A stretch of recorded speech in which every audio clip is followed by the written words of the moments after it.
Hello students. Last time we talked about mesh analysis. I think today we can move on to the nodal analysis. இந்த nodal analysis பற்றி பார்த்தீங்கன்னா உங்களுக்கு வந்து Kirchhoff's current law வச்சு நம்ம வந்து solve பண்ண போகிறோம். ஸோ லாஸ்ட் டைம் பார்க்கும்போது மெஷ் அனாலிசிஸில் ஒரு செட் ஆஃப் ரூல்ஸ் சொன்னேன் ப்ரொசீஜர். என்னன்னு பார்த்தீங்கன்னா இந்த கிவன் சர்க்யூட்டில் எத்தனை லூப் இருக்குது and based on the number of loops we framed the number of equations. அத்தனை equations நம்ம frame பண்ணோம். ஸோ இங்கே அதே மாதிரி நோடல் அனாலிசிஸ்லையும் என்ன பண்ண போகிறோன்னா ஃபர்ஸ்ட் இந்த given சர்க்யூட்டில் if there is any voltage source, first we have to convert that voltage source into current source. So voltage source எதனா இருக்குதான்னு பார்க்கணும். இப்போ இந்த டயக்ராமில் கொடுத்துருக்க டயக்ராம் எதுவும் வோல்டேஜ் சோர்ஸ் இல்லை, டைரக்ட்லி ஒரே ஒரு கரண்ட் சோர்ஸ் மட்டும் இருக்குது, அது 4 amps. இந்த இப்போ வேறு எதனா சர்க்யூட்டில் கொடுத்துருக்கும்போது சப்போஸ் வோல்டேஜ் சோர்ஸ் இருந்ததுன்னா you have to convert that voltage source into current source. ஓகேங்களா? சரி, அதுதான் first step. Next how many number of nodes are available? So already I set, ஓகேங்களா, நான் ஏற்கனவே சொல்லியிருக்கேன் நோட்ஸ்னால் என்னன்ட்டு. அதாவது ஒரு எலிமெண்ட் 2 எலிமெண்ட்டுக்கு மேலே ஒரு பாயிண்ட் ஆஃப் கனெக்ஷன் இருந்ததுன்னா அதுக்கு பேர், அந்த ஜாயிண்ட்டுக்கு பேர், அந்த ஜங்ஷனுக்கு பேர் நீங்கள் நோடுன்னு சொல்லலாம். ஸோ இப்போ இந்த டயக்ராமில் பார்த்தீங்கன்னா உங்களுக்கு மொத்தம் 4 நோடு இருக்குது. Node A, node B, node C and node D. இந்த 4 நோடில் ஒரு நோடை நம்ம ரெஃபரன்ஸ் நோடாக எடுத்துக்கணும். ஓகேங்களா? ஏன்னா நம்ம லாஸ்ட் டைம் மெஷ் அனாலிசிஸில் கண்டுபிடிச்சது கரண்ட்டு ஐஏ, ஐபி, ஐசி கண்டுபிடிச்சோம். இங்கே நோடல் அனாலிசிஸில் நம்ம விஏ, விபி, விசி இந்த மாதிரி வோல்டேஜஸ் கண்டுபிடிப்போம். ஸோ வோல்டேஜஸ்ன்றது potential difference. So potential difference means we need 2 point, 2 point நமக்கு தேவைப்படும், 2 நோடு தேவைப்படும். So one we have to automatically consider as a zero potential, that is zero reference. So இந்த டயக்ராமில் நீங்கள் பார்த்தீங்கன்னா மைனஸ் சைன், இந்த கரண்ட் வந்து it is just flowing towards the node A. Node A பக்கமாக மூவ் ஆகி போயிட்டுருக்கு. அப்படின்னு பார்த்தீங்கன்னா இந்த நோடு, அதாவது இது ஜஸ்ட் சிம்பிளி ஒயர்ஸ் தான், இது எல்லாமே உங்களுக்கு ஒயர் தான். ஸோ இந்த நோட், இது கூட ஒரு ஒரு கரண்ட் சோர்ஸ் இருக்குது.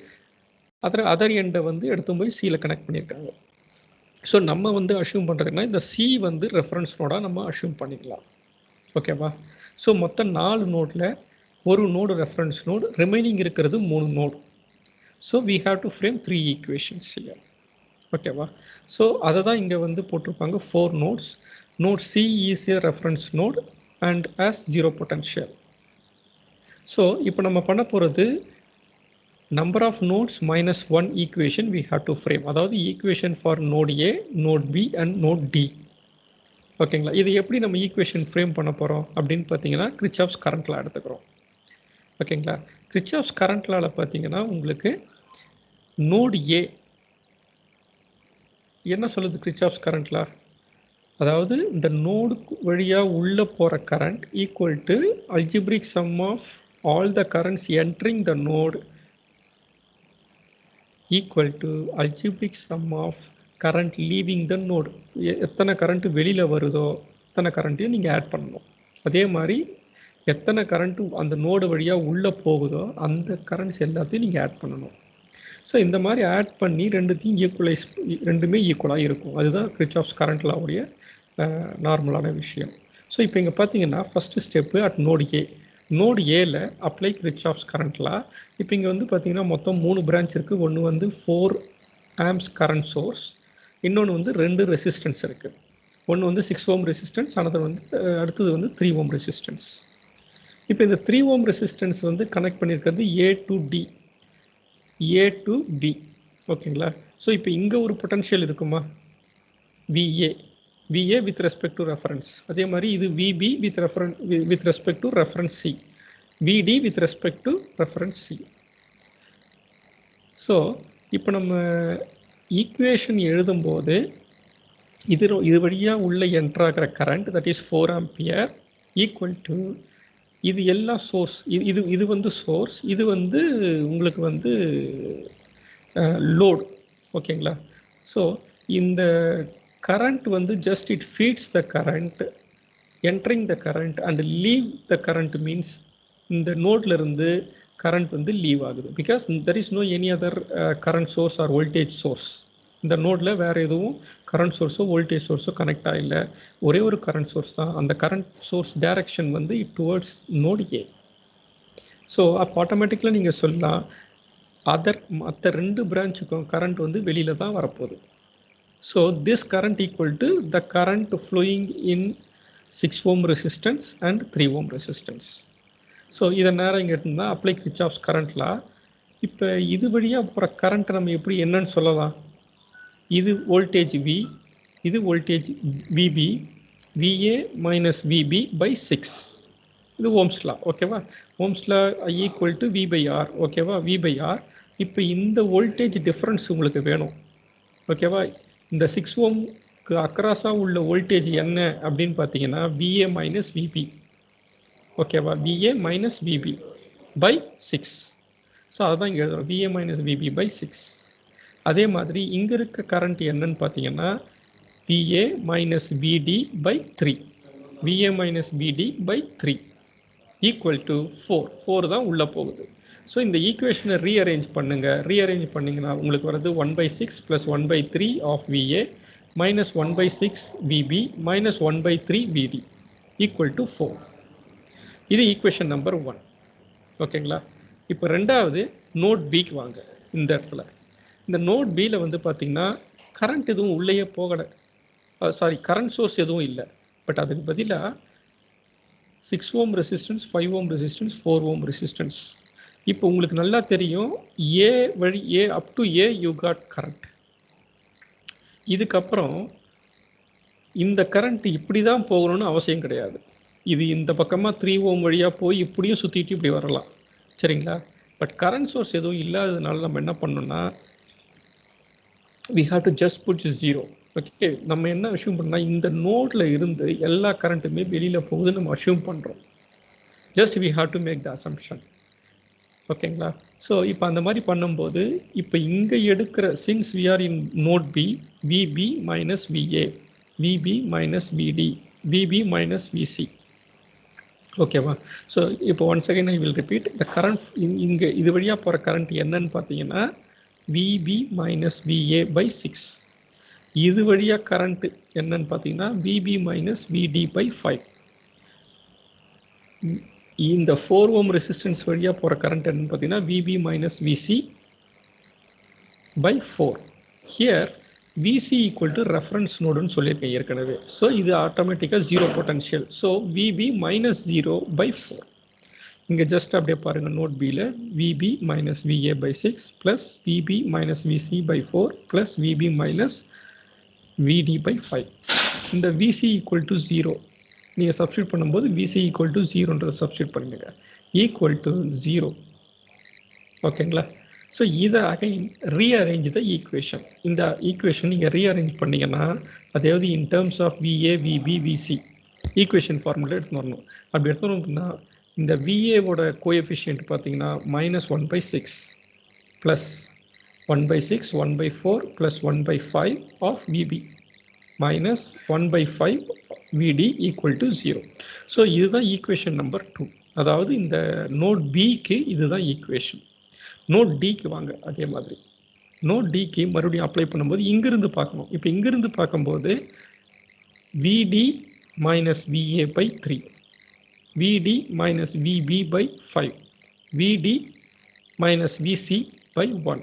So VC equal to 0. So VD மட்டும் வரப்போகுதுங்க. So VD by 1. ஓகேவா?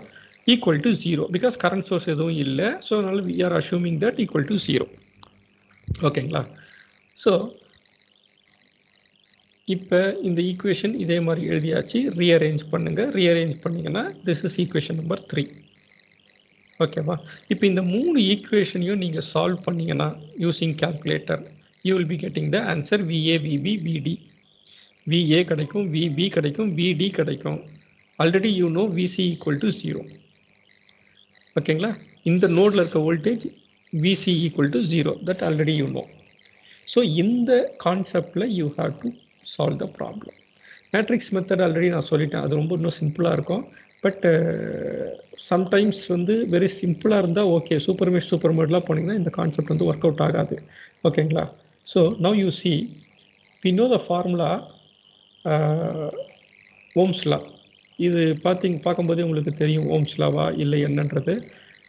ஜஸ்ட் இந்த ஜீன்றது ஏன் ரெப்ரசன்ட் பண்ணியிருக்கோன்னா 1/r ஜீன் போட்டிருக்கோம், வேறு ஒன்றும் இல்லை. ஓகேவா? V equal to I/r. ஓகேவா? I/r. அப்போ சாரி, அதாவது இங்கே ஈக்குவேஷன் தப்பாக இருக்குது. V ஈக்குவல் டு I/r வரணும். இது அப்படியே ரிவர்ஸில் வரும் உங்களுக்கு. ஓகேங்களா? நான் இது வந்து பார்த்தீங்கன்னா எடிட் பண்ணிடுறேன்.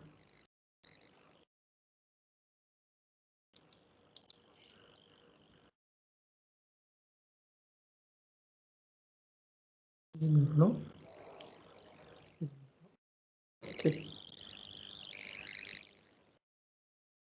ஸோ இப்போ பார்த்தீங்கன்னா I ஈக்குவல் டு V/r.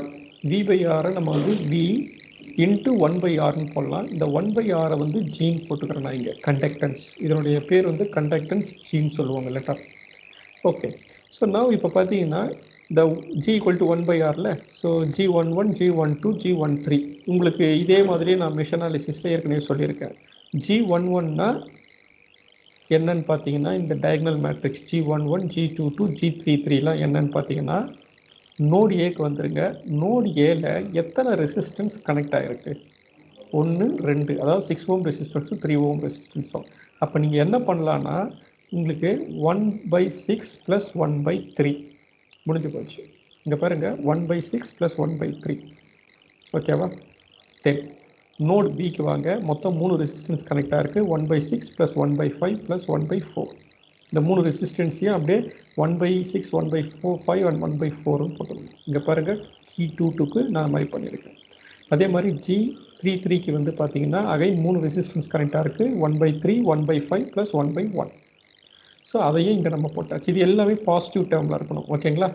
இப்போ next off diagonal elements. Off diagonal எலிமெண்ட்ஸ்னால் இந்த G12, G13, G21, G31 இதெல்லாம் அப்படியே சேம் வேல்யூஸ் வந்துடும்.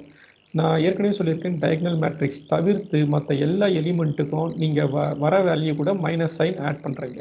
ஸோ G12ன்றது என்னென்னு பார்த்தீங்கன்னா நோடு 1க்கும் 2க்கும், அதாவது நோடு ஏக்கும் பிக்கும் நடுவில் உள்ள element. That is 6 ohm resistance. So அப்போ போடும்போது -1/6ன்னு போடணும். ஓகேவா? அதே மாதிரி இப்போ அடுத்தது வந்து 1,3 எதுன்னு பார்த்தீங்கன்னா A node and D node. So A நோடுக்கும் டி நோடுக்கும் நடுவில் இருக்கிறது 3 ஓம் ரெசிஸ்டன்ஸ். ஸோ 1/3, அப்போ -1/3ன்னு போடணும். ஸோ நெக்ஸ்ட்டு வந்து பார்த்தீங்கன்னா G21 வந்து G12 ஏற்கனவே எழுதியாச்சு. அதே வேல்யூ தான் இங்கே 21க்கும் வரும், -1/6. G23 வாங்க, 23க்கு நடுவில் வந்து 5 ஓம் ரெசிஸ்டன்ஸ் இருக்குது. 1/5, தட் இஸ் -1/5 இயர். ஸோ இப்போ இது எல்லா மேட்ரிக்ஸ்லேயே இருக்க எல்லா எலிமெண்ட்டையும் நம்ம ஃபில் பண்ணியாச்சு.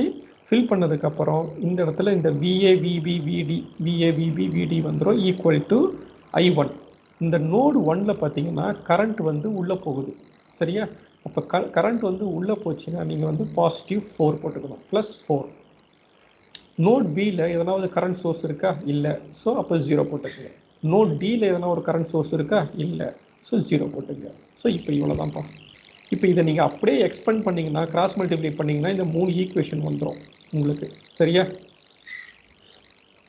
இது வந்து டயக்னல் மேட்ரிக்ஸு. ஓகேவா?